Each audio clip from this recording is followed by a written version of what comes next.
पराये मर्द के साथ औरत। एक युवक ने विवाह के 2 साल बाद प्रदेश जाकर व्यापार करने की इच्छा पिता से कही।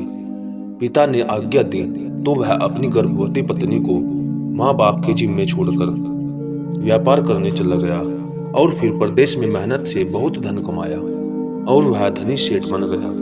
17 वर्ष धन कमाने में बीत गया तो संतुष्टि हुई और वापस घर लौटने की इच्छा हुई। पत्नी को पत्र लिखकर आने की सूचना दी और जहाज में बैठ गया। उसी जहाज में एक व्यक्ति मिला जो दुखी मन में बैठा था। सेठ ने उसकी उदासी का कारण पूछा तो उसने बताया कि इस देश में ज्ञान की कोई कदर नहीं है। मैं यहाँ ज्ञान के सूत्र बेचने आया था पर कोई लेने को तैयार नहीं है। सेठ ने सोचा, इस देश में मैंने बहुत धन कमाया है और यह मेरी कर्म भूमि है, इसका मान रखना चाहिए। उसने ज्ञान के सूत्र खरीदने की इच्छा जताई। उस व्यक्ति ने कहा, मेरे हर ज्ञान सूत्र की कीमत 500 स्वर्ण मुद्राएं है। सेठ को सौदा तो बहुत महंगा लग रहा था, लेकिन कर्म भूमि का मान रखने के लिए 500 मुद्राएं दे दी। व्यक्ति ने ज्ञान का पहला सूत्र दिया, कोई भी कार्य करने से पहले 2 मिनट रुककर सोच लेना। सेठ ने सूत्र अपनी किताब में लिख लिया। कई दिनों की यात्रा के बाद रात्रि के समय सेठ अपने नगर पहुंचा। उसने सोचा, इतने साल बाद घर लौटा हूँ तो क्यों ना चुपके से बिना खबर दिए सीधे पत्नी के पास पहुंचकर उसे सरप्राइज दूं। घर के द्वारपालों को मौन रहने का इशारा करके सीधे अपनी पत्नी के कक्ष में गया तो वहां का नजारा देखकर उसके पांव के नीचे की जमीन खिसक गई।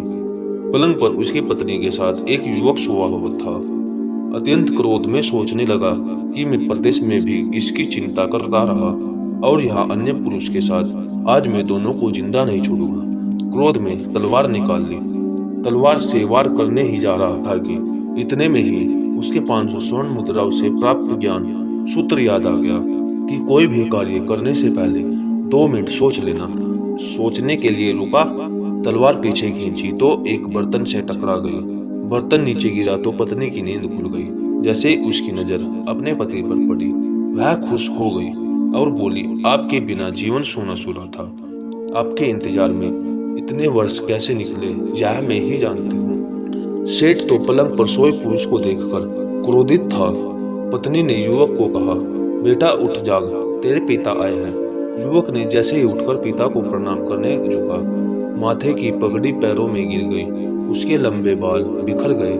सेठ की पत्नी ने कहा, स्वामी यह आपकी बेटी है। पिता के बिना इसके मान को कोई आंच न आए, इसलिए मैंने इसे बचपन से पुत्र के समान ही पालन पोषण और संस्कार दिए हैं। अब सेठ को अपनी बात पर बहुत पछतावा हो रहा था।